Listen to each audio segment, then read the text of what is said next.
Hi everyone and welcome back to my channel. It's your favorite nurse, Nurse Peju.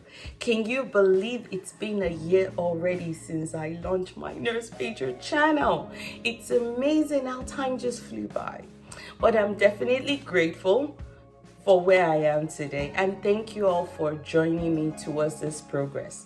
So that being said, if you're brand new to the channel, welcome. If you're returning, welcome back.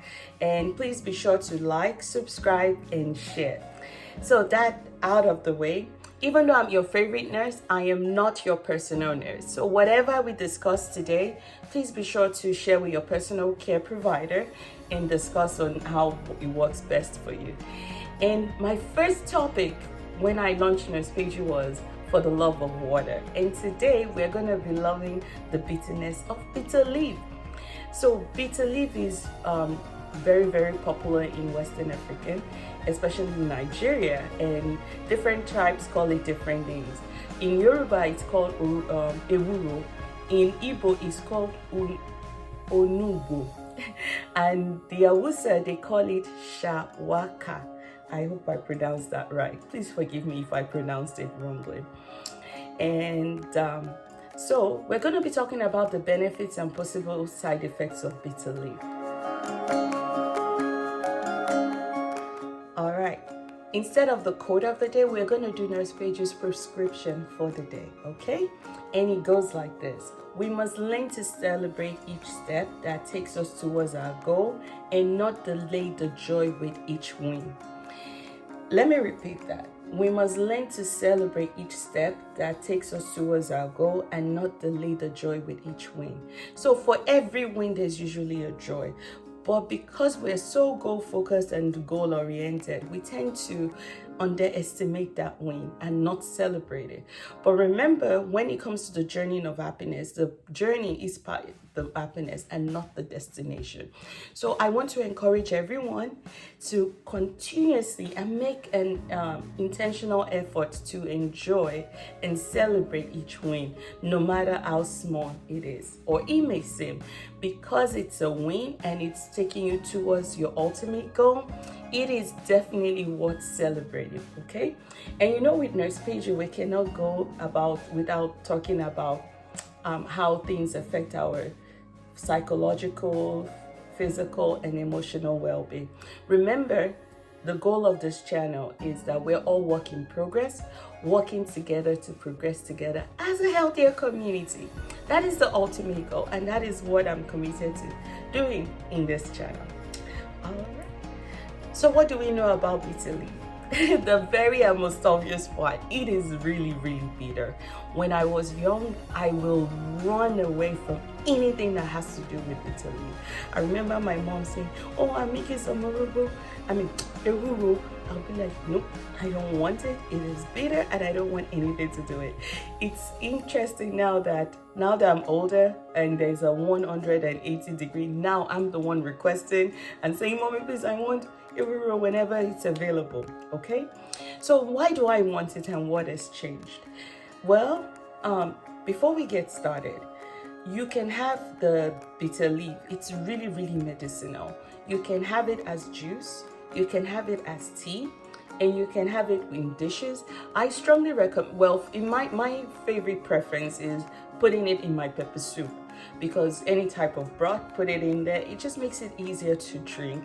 As a juice, I have not actually had the nerve to be able to push it down as a juice. I'm sorry, I just am not that strong. As a tea, it's actually not too bad. But as juice, man, you need to try this thing. It's the real deal bitterness, but I think when you start having it, you start to get used to it. And I know back in the days, they used it a lot for a lot of medicinal purposes. But, you know, I just did some research and this is all of the things I was able to gather.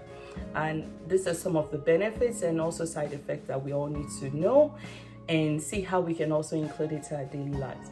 So, bitter leaf is it's a very rich antioxidant and has very high anti-cancer in it.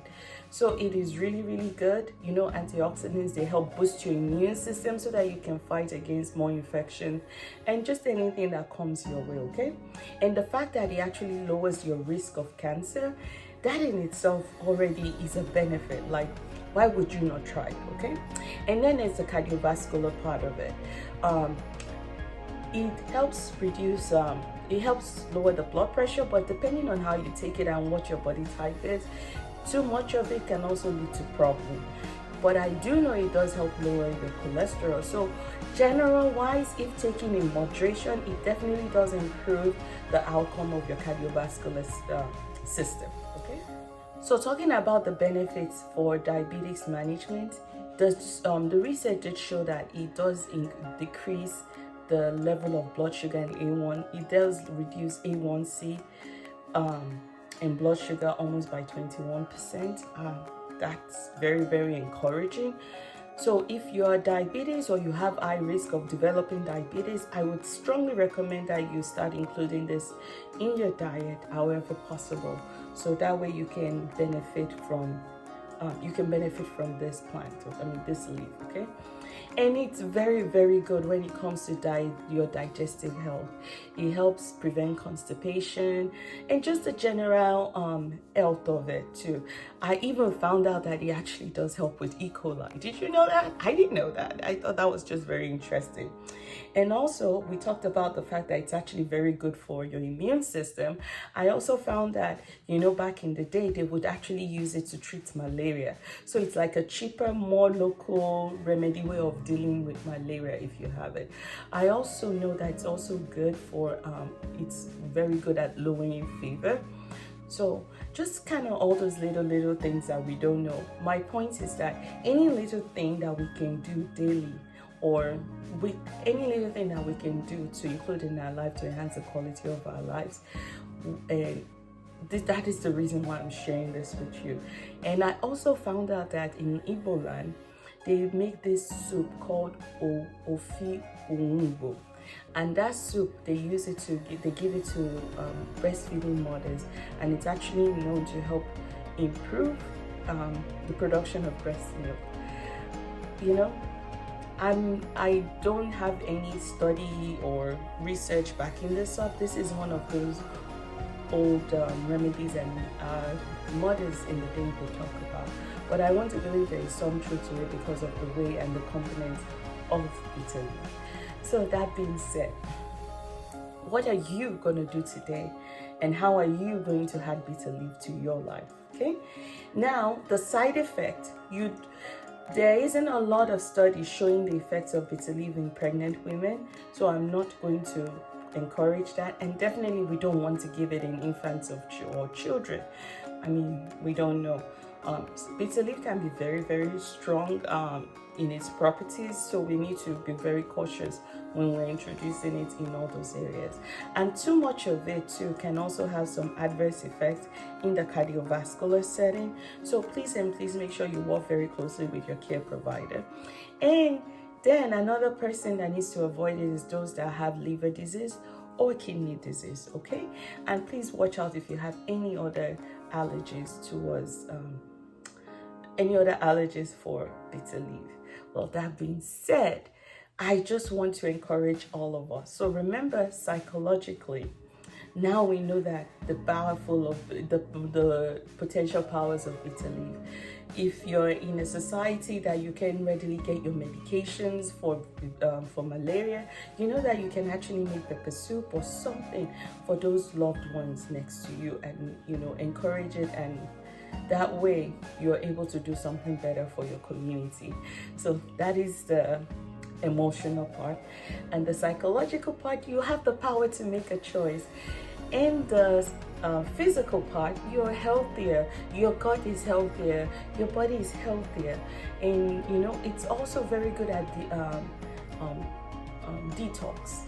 So if you haven't had a bowel movement and need to have your bowel movement and kind of need something to cleanse your system to some extent, definitely think about including it. But also make sure you drink a whole lot of water. Remember, I'm not letting you go for the love of water. Now we are loving the bitterness of bitter leaf. So that being said, thank you all for joining me. And remember, we're all work in progress, working together to progress together. And let me know in the comment below how you're going to have your bitter leaf. Are you going to go for the bitter leaf juice? Hey, more grease to your elbow. Are you going to go for the bitter leaf tea? That one is the one I'm going to go for. And definitely, are you going to make it in your soup? Are you going to make it in your vegetable soup? I definitely love it in my vegetable soup. I also learned this recipe called black soup. I know they make it in Benin. And I was wondering that, some of these Benin women, the way they grow, and I'm like, and then the Calabar, I noticed that all these tribes that eat a lot of bitter leaf, their figures, their shape, everything is usually better. So I think I finally found the secret. So thank you for sharing that secret with me, all my mommies out there. Well, that being said, it's your favorite nurse. Until next time, stay smiling, okay?